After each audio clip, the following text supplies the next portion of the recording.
Donald Trump has been trying to flood the news cycle with distractions. His so-called takeover of Washington, that failed peace summit with Vladimir Putin, and of course his bizarre late-night posts and culture war stunts. But none of that is going to stop us from focusing on the Jeffrey Epstein scandal that continues to follow him.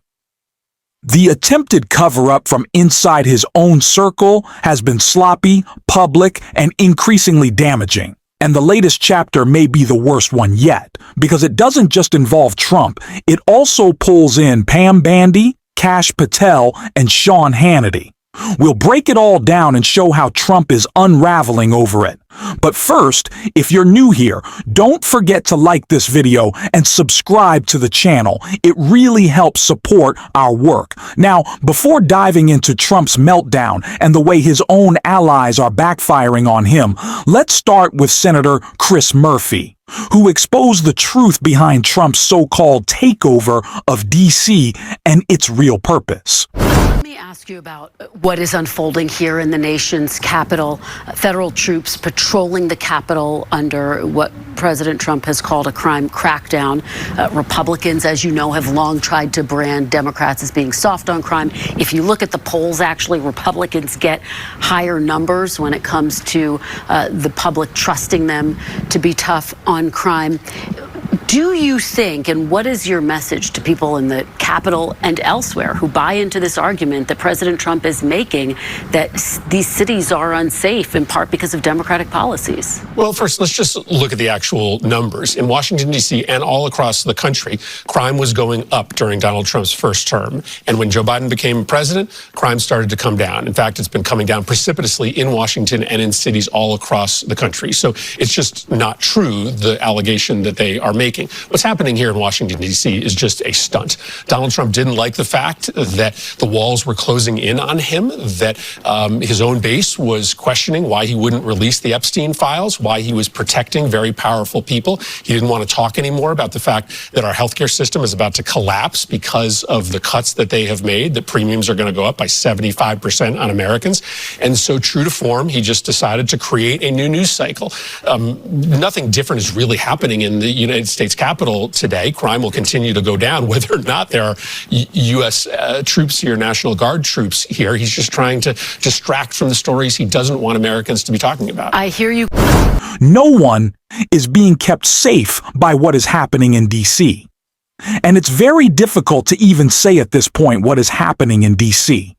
All of the trucks and military equipment troops who are armed for no reason that I see walking around town are mostly just trying to get, and I swear to God, I'm being honest here, social media content. If you see people around D.C. and they're in military gear, they're usually being filmed. So the White House can put out tweets and posts on Instagram to act like they're doing anything. This is a taxpayer-fueled-like short film for Donald Trump to pretend he is a strongman dictator. That is what is happening right now. That is the cover-up, but it's not working. And Donald Trump knows that. Not only because we won't be distracted by his previous relationship with Jeffrey Epstein, but victims are telling new stories that clearly have Donald Trump going crazy. Report: Trump is privately bashing Epstein victims. The president is reportedly complaining that abuse survivors are Democrats out to destroy his administration. As the Trump administration keeps the Epstein files tight to its chest, the documents reportedly contain numerous redacted mentions of Trump. Media appearances by victims of the notorious late pedophile have hampered the president's hopes of redirecting the public eye anywhere but on his former friend, Jeffrey Epstein. A vexed Trump Rolling Stone reports has privately taken to calling some survivors of Epstein's abuse, Democrats suggesting they may be trying to sully his reputation for political purposes. Citing two sources familiar with the president's private remarks, Rolling Stone reported Thursday that Trump has behind closed doors repeatedly taken issue with such media appearances, claiming that some of the victims are just trying to make him look bad or implying that he did something wrong during the time as one of Epstein's friends and party companions. The president has reportedly claimed that some speaking out are clearly of a Democrat political affiliation, even floating the idea that some could be in cahoots with prominent liberal attorneys or groups. The magazine did not name specific people about whom the president reportedly complained. However, several of Epstein's accusers, named in anonymous, as well as victims' relatives, have vocally criticized the administration's bungling of the Epstein case as of late. Donald Trump is more upset about the media appearances from Jeffrey Epstein's victims than he is about the crimes that Epstein inflicted upon them. The abuse that they endured, potentially allegedly in some instances at the hands of Donald Trump. He's upset with the media appearances because that's all Donald Trump can ever think about. Who's on TV and who's saying mean things about him? Which is why the Fox propaganda outlet is now publicly admitting, yes, it has come out that Sean Hannity is bragging about helping in this cover-up along with Patel and Pam Bandy. Hours before interviewing Patel and Bandy, Hannity bragged he wouldn't ask about Epstein. He stayed true to his word. Ahead of his dual interviews with Attorney General Pam Bandy and FBI Director Kash Patel, Fox News star Sean Hannity boasted that he would not ask them about their bot's handling of the files related to deceased defender Jeffrey Epstein, which has sparked a national uproar. If I hear that name one more time, my head's going to explode, Hannity claimed. Indeed, when he got the chance to speak to both Patel and Bandy hours later, Hannity completely sidestepped any questions related to the Epstein case, instead focusing most of his attention on the administration's claims that Barack Obama directed a treasonous conspiracy, which is all BS. Hannity, a Trump confidant who has been dubbed the White House Shadow Chief of Staff, has led the Fox News charge in trumpeting the Trump administration's attempts to distract from the Epstein saga. Fox News would immediately fall in line, of course, largely ignoring the story, devoting much of its on-air coverage to the Trump administration's distraction efforts. It's no surprise Hannity is fully in line with Trump, turning Fox into pure propaganda. He even brags about helping Trump distract from the Epstein scandal. That's not journalism. It's acting like Trump's shadow chief of staff. We can't let that go unchecked. And Gavin Newsom has been one of the strongest voices calling it out. He was also asked whether he was considering pardoning Ghislaine Maxwell. This is somebody who is, somebody who is completely depraved, who is an accomplice to a notorious, famed pedophile who has since died.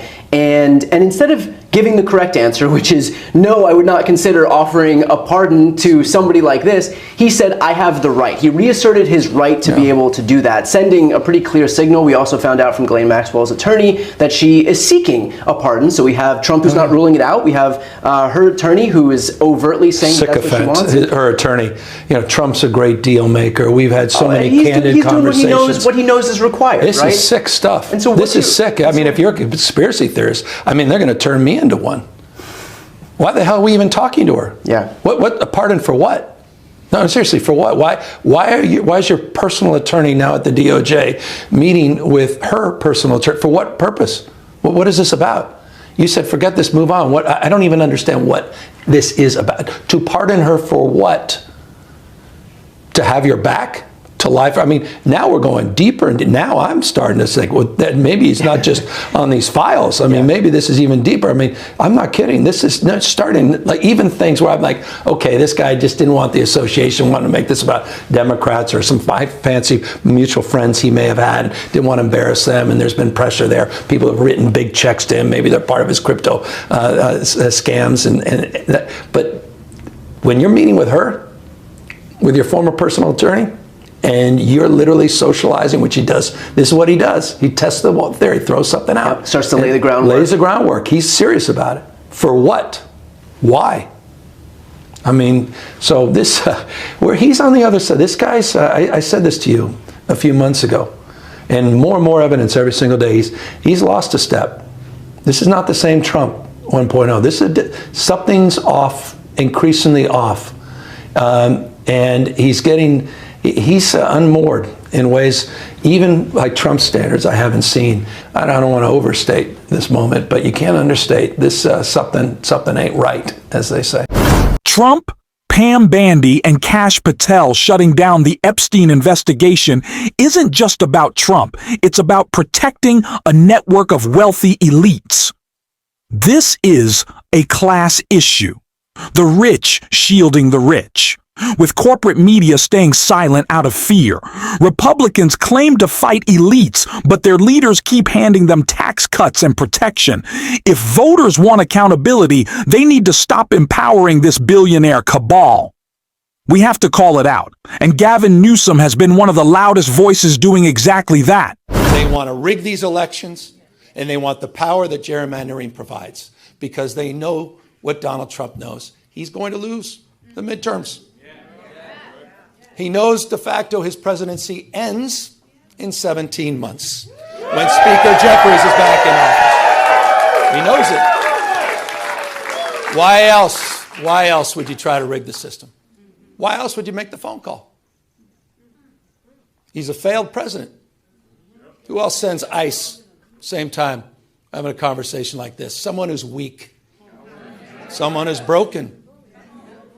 Someone whose weakness is masquerading his strength. The most unpopular president in modern history. An economy that's collapsing all around him. You saw the new wholesale prices going up almost a full percentage point today. Inflation is going up.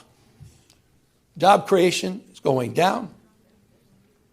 He's trying to rewrite history, Smithsonian, censoring historical facts. And in the spirit of what Adam Schiff said, he's trying to put America in reverse on voting rights, civil rights, LGBTQ rights, on women's rights. He wants to bring us back to a pre-1960s world. Gavin Newsom is showing Democrats how to fight back, but where are the others? Governors like Wes Moore, J.B. Pritzker, and Kathy Hochul can't just hide behind press conferences or letters. 2028 starts now, and if you want to lead, you need to show up in 2025. It shouldn't all fall on Gavin. Every Democrat needs to get in the fight. Thanks for watching this video, and if you stuck around at the end, you can drop the blue heart in the comments, and until next time, I will see you soon.